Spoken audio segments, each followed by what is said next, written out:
Welcome back to Namely 90s Minute. Every week we look back at a culturally relevant show, movie, or piece of pop culture that probably helped stoke the algorithm.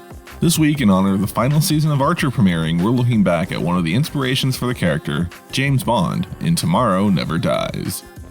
Tomorrow Never Dies is a 1997 spy film and the 18th in the James Bond series, the second one to star Remington Steele. The film also stars Everything Everywhere All at Once, Elizabeth Swann's dad as Steve Jobs meets Rupert Murdoch, Lois Lane from Lois and Clark, The New Adventures of Superman, Mr. Vargas from Fast Times at Ridgemont High, and J. Edgar Hoover's mother in J. Edgar. The story starts with Dante's Peak at a terrorist arms bazaar and is forced to steal a fighter jet with nuclear missiles when a Royal Navy admiral fires a missile at the bazaar and can't abort it. Meanwhile, evil Steve Jobs' associates purchase a device at the bazaar that allows him to hack and fake GPS signals, which lures in the HMS Devonshire and gets sunk by evil Steve Jobs' stealth attack yacht in China's seas. And then they shoot down a Chinese jet sent to warn off the Devonshire with the Devonshire's own missile, causing an international incident which they can report on first and shape the news how they want. The Lawnmower Man is given 48 hours to investigate the incident and evil Steve Jobs before the Royal Navy gets to China. So he travels to Hamburg to seduce evil Steve Jobs' desperate housewife, who was his ex-girlfriend and or more likely just an ex-lover, and rekindles that relationship, getting him some information and some lovin'. And then she gets killed by an assassin. Robinson Crusoe encounters Crouching Tiger, Hidden Dragon, who is investigating the same case except from the Chinese side, and together they uncover evil Steve Jobs' scheme.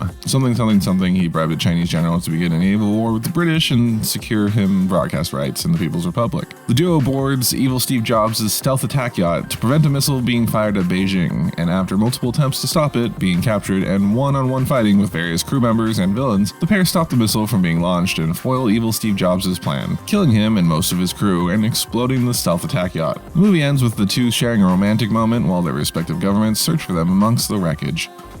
And that's Tomorrow Never Dies in a Namely 90s Minute. More or less. Join us again next Tuesday for another Namely 90s Minute.